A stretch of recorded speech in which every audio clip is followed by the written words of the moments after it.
नमस्कार दोस्तों, मैं शोभित आपका स्वागत करता हूं मेरे YouTube चैनल शोभित राम रायचंद में। आज हम बात करने वाले हैं बड़ी इंपॉर्टेंट टिप्स के बारे में। अगर आप होटल, रेस्टोरेंट या किसी भी प्रकार के हॉस्पिटैलिटी से रिलेटेड फील्ड में काम करते हैं तो ये वीडियो आपके लिए बहुत ज़्यादा इंपॉर्टेंट है। प्लीज़ इस वीडियो को एंड तक देखिएगा और इसमें आपको ज़्यादा से ज़्यादा इन्फॉर्मेशन मिलेगी कि आप किस तरह से कस्टमर को हैंडल कर सकते हैं अगर उसका क्रेडिट कार्ड काम नहीं कर रहा है तो। क्योंकि यूजुअली कस्टमर इस टाइम पे बहुत ज़्यादा गुस्सा होते हैं। तो प्लीज़ इस वीडियो को एंड तक देखिएगा। और जब भी क्रेडिट कार्ड मशीन में, मान लीजिए अभी कस्टमर आपके सामने है, कस्टमर ने ईडीसी मशीन, मतलब ईडीसी मशीन जो क्रेडिट कार्ड मशीन भी कहते हैं जिसको आप लोग और लेमन की भाषा में, तो जो ईडीसी मशीन होती है, जब क्रेडिट कार्ड उसमें स्वाइप नहीं हुआ, अब क्या करेंगे? उसमें कोई भी अप्रोप्रिएट आंसर नहीं दिखा रहा है, वो डिक्लाइन दिखा रहा है, या पैसे नहीं है, या नेटवर्क काम नहीं कर रहा है, या उसका अकाउंट ब्लॉक है, या कुछ भी उसके अंदर रीज़न हो सकता है। तो दोस्तों अब क्या करना है, अब कुछ पॉइंट्स मैं आपको 1 by 2 3 4 5 6 करके बताऊंगा, उनको बहुत ध्यान से नोटिस कीजिएगा और दिमाग में घुसा लीजिएगा। देखिए, वीडियो बनाने से और सिर्फ आपको वीडियो देखने से उसका हल तब तक नहीं निकलेगा जब तक आपको जो सीखने को मिल रहा है आप उसे अप्लाई नहीं करते हैं। तो प्लीज़ ये जो वीडियो देखने के बाद इसको अप्लाई करना उतना ही इंपॉर्टेंट है जितना इस वीडियो को देखना इंपॉर्टेंट है। नंबर 1, जब भी कभी ऐसा हो, अगर आपको लग रहा है 3-4 कस्टमर खड़े हैं, पहले वाले कस्टमर ने पेमेंट करी और उसका कार्ड डिक्लाइन हो गया किसी भी रीज़न की वजह से, तो 10 जनों के सामने उसको चिल्लाने की जरूरत नहीं है, सर आपको तो कार्ड नहीं चल रहा, आगे पैसे दो। ऐसे नहीं, आप हॉस्पिटैलिटी में काम कर रहे हैं तो आप उनको प्राइवेटली, गेस्ट से प्राइवेटली अकेले में ले जाके बात करें। सर 1 मिनट, आप इधर आ सकते हैं जी। सर आपका कार्ड सर काम नहीं कर रहा है, आई डोंट नो, शायद उसके अंदर सफिशिएंट फंड नहीं है या फिर कार्ड ब्लॉक है, वो ये देखिए आपके उसमें ये दिखा रहा है। तो दोस्तों उनको ना एक एम्बैरसमेंट नहीं होगी। जनरली आप 10 जनों के सामने बोलेंगे ना तो लोगों को ना, जो भी कस्टमर होटल, रेस्टोरेंट और इन सारी चीज़ों में आते हैं ना, तो वो लोग बड़े, मतलब जब क्रेडिट कार्ड से जो पेमेंट कर रहा है ना, अगर आप उनको 10 दिनों के सामने कहते हैं आपके कार्ड में पैसे नहीं है, उनको बड़ा एम्बैरसमेंट फील होता है। वो मतलब ईगो पे ले जाते हैं कि यार ये इस आदमी ने ऐसे कैसे बोल दिया मेरे कार्ड में पैसे नहीं। आपको पता है, आप अभी चेक करो मेरे कार्ड में इतने पैसे हैं, आपको बैलेंस दिखाने लग जाएगा बैंक का। तो कभी भी ना इस तरह से मत बात करो, उसका एक प्रॉपर वे है। Sir can we have a minute, मैं आपसे 1 मिनट इधर अकेले में बात कर सकता हूँ? वो बोलेगा क्या हुआ बताइए तो सही। नहीं 1 मिनट सर आपके कार्ड में ऐसे ऐसे शो कर रहा है। तो क्लियर है दोस्तों। नंबर 1, कस्टमर को अकेले में सारी इन्फॉर्मेशन बतानी। दूसरी चीज़, कभी भी कार्ड में कोई भी चीज़ दिखाए, मान लो पैसे नहीं है, इनसफिशिएंट फंड और ब्लॉक्ड कार्ड, और आप ये बोलिए अपनी तरफ से, आपको कुछ कहने की जरूरत नहीं है, आप उनकी तरफ दिखाते हुए उनको ऐसे बताएं। मतलब नो नीड टू मेंशन आपके कार्ड में पैसे नहीं है, सर आपको ब्लॉक है कार्ड, या sir I don't know what is problem with your card, शायद आपका कार्ड बेकार है। मतलब उनको इस तरह से बात कीजिए कि सर शायद कोई ना कोई प्रॉब्लम है आपके कार्ड के अंदर, वो ठीक से मेंशन नहीं आ रहा, चाहे उस पर लिखा है इनसफिशिएंट फंड, लेकिन आप अपनी तरफ से मत बोलिए, आप उसको पढ़ने के लिए वो स्लिप दीजिए। Sir can you read this, maybe I don't know कोई दिक्कत है इसमें सर, आप एक बार देखिए ज़रा, इसमें शायद कोई ना कोई दिक्कत है, ये रिसीव नहीं कर रहा है पेमेंट, तो आप एक बार चेक कर लीजिए अपने कार्ड से। समझ गए? तो आपको नहीं जज करके उनको बताना है क्या है, वो भी पढ़े लिखे हैं, आप भी पढ़े लिखे हैं, तो आप अपनी तरफ से कर्टसी होती है कि आप उसको मेंशन ना करें बार बार, आपके अकाउंट में तो पैसे नहीं है, ऐसे नहीं होता। ठीक है दोस्त, आपको थोड़ा सा पोलाइटली सर वो मेंशन आप एक बार देख लीजिए प्लीज़। थर्ड पॉइंट, अब आपको कर्टसी दिखानी है, क्योंकि आपको ऐसे नहीं दिखाना है कि भाई मेरे पैसे दो, मेरे को नहीं पता मेरे पैसे कहाँ हैं सर आपका कार्ड नहीं चल रहा, पैसे कैसे दोगे?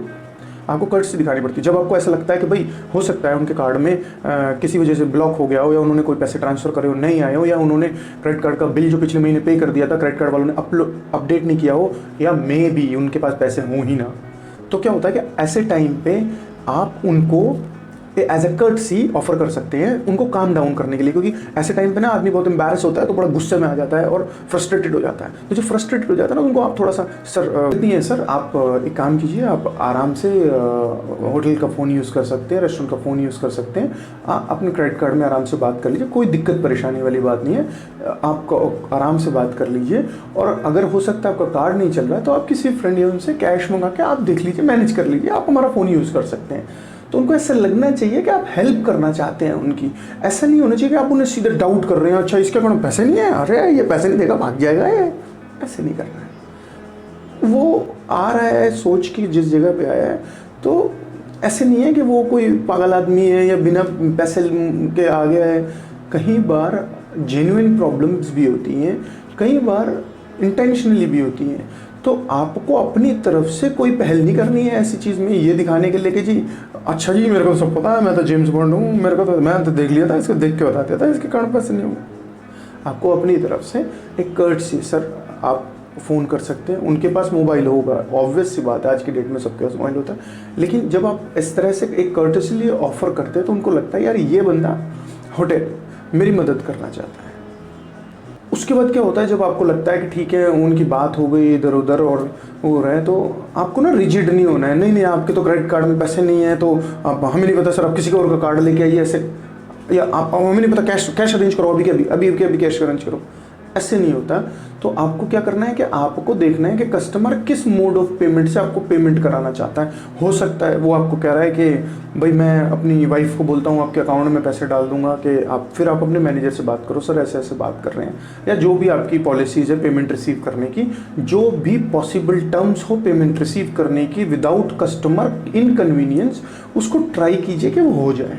क्योंकि कस्टमर जब पेमेंट करना चाहता है ना, तब उसको अलग अलग चीज़ें और रिजिड होके ना आप उसको और इरिटेट और फ्रस्ट्रेट कर रहे हैं, आप अपना कस्टमर भी लूज़ कर रहे हैं। क्योंकि वो सिर्फ एक मोड ऑफ पेमेंट है, वो आपकी सर्विसेज से खुश है, वो हर एक चीज़ से खुश है। जब वो पैसे देने जा रहा है तो हो सकता है किसी वजह से वो नहीं हो पा रहा है, तो ये आपकी ड्यूटी बनती है कि कस्टमर को इनकन्वीनियंस नहीं होनी चाहिए। कई बार कस्टमर कहता है कि नहीं यार मेरे पास तो चेक है, आप चेक से पेमेंट ले लोगे, तो अगर उस टाइम आपको लगता है बैंक्स ओपन है नियर बाय, तो कोई दिक्कत नहीं है, होटल की रेस्टोरेंट की कार में जाइए, उनके साथ जाके वो विड्रॉ करेंगे, आपको पेमेंट कर देंगे। तो कहने का मतलब जो भी बेस्ट कन्वीनियंस हो वो कस्टमर को देना होता है। देखिए आप समझने की कोशिश कीजिए, हॉस्पिटैलिटी बिजनेस के अंदर जो फ्रंट लाइनर हैं, जैसे फ्रंट ऑफिस स्टाफ और सर्विस स्टाफ, रिसेप्शनिस्ट, ये जो लोग होते हैं ना, हम सब लोग जो होते हैं जो फ्रंट पे काम करते हैं, हम सब आपकी ऑर्गेनाइजेशन का फेस हैं। क्योंकि जो कस्टमर होता है वो आपके ऑर्गेनाइजेशन को नहीं जानता, आपके ऑनर को नहीं जानता, आपके मैनेजर को नहीं जानता, वो जानता है पहले आपको। आप जैसा उनके साथ बिहेव करेंगे वैसा ही वो अपने बारे, आपके नहीं, आपकी ऑर्गेनाइजेशन के बारे में वैसा ही इंप्रेशन लेगा। अगर आप उससे रूड बिहेव करेंगे तो वो कभी जाएगा कहीं और अपने दोस्तों के साथ बैठ के बात करेगा ना, तो वो ये नहीं कहेगा कि मेरे को उस फला आदमी, आपका तो उसको नाम भी याद नहीं रहने वाला। वो क्या बोलेगा कि जब मैं ताज में गया था ना, तो वहाँ पे एक रिसेप्शन वाला था, इतना बदतमीज़ था, उस दिन के बाद से मैंने ताज में गया ही नहीं। तो जो मेरे कहने का मतलब ये है कि आप ही फेस हैं और आपको अपना बिहेवियर उसी हिसाब से प्रेजेंट करना चाहिए। आपको ये नहीं देखना चाहिए कि आपको गुस्सा आ रहा है, क्योंकि आपको अगर गुस्सा आ रहा है या आपकी कोई भी फीलिंग्स ऐसी है, आपको लगता है कि आप नॉट कंफर्टेबल उस दिन नौकरी पे, तो मत कीजिए सर। पर आप कस्टमर को उससे फेस मत करवाइए, क्योंकि आप वो पूरा कस्टमर खो देते हैं और आपकी ऑर्गेनाइजेशन की जो रेपुटेशन और जो छाप होती है एक कस्टमर के ऊपर पड़ती है, वो इंप्रेशन बड़ा ख़राब पड़ता है। और आप अपने साथ साथ आपके साथ काम करने वाले 7-8 आदमी जो होते हैं वो सब उसी कैटेगरी में आ जाते हैं कि ये तो इसके तो यहाँ काम करने वाले सारे फ्रंट ऑफिस वाले ही ऐसे हैं, या इसके तो मैनेजर ही ऐसे हैं, या इसके तो रिसेप्शन वाले ही ऐसे हैं, इसके तो वेटरीज वाले सारे ऐसे हैं। आप अपने साथ साथ इतने सारे लोगों की रेपुटेशन दाव पे लगा देते हैं सिर्फ अपने छोटे से गुस्से की वजह से या अपने मूड ऑफ होने की वजह से। तो प्लीज़ रिक्वेस्टेड मैनर में, पोलाइट मैनर में, कर्टियस मैनर में, फ्रेंडली मैनर में, हेल्पिंग मैनर में आपको कस्टमर को हमेशा डील करना चाहिए। चाहे कोई भी आपको लगता है कस्टमर एंग्री है, गाली भी दे सकता है कस्टमर आपको, लेकिन हम लोग वहाँ उनकी सर्विस के लिए ही हैं, ये आपको समझना पड़ेगा। ठीक है दोस्त, और भी आपको किसी तरह की कोई इन्फॉर्मेशन या कोई भी टॉपिक के बारे में आपको डिटेल्स चाहिए तो आप कमेंट में लिख सकते हैं। ये वीडियो अच्छी लगी हो तो शेयर कीजिएगा, कमेंट कीजिएगा, लाइक कीजिएगा, मेरे चैनल को सब्सक्राइब कीजिएगा, और इसी तरह की और इन्फॉर्मेशन के साथ साथ हमेशा आपके सामने हाजिर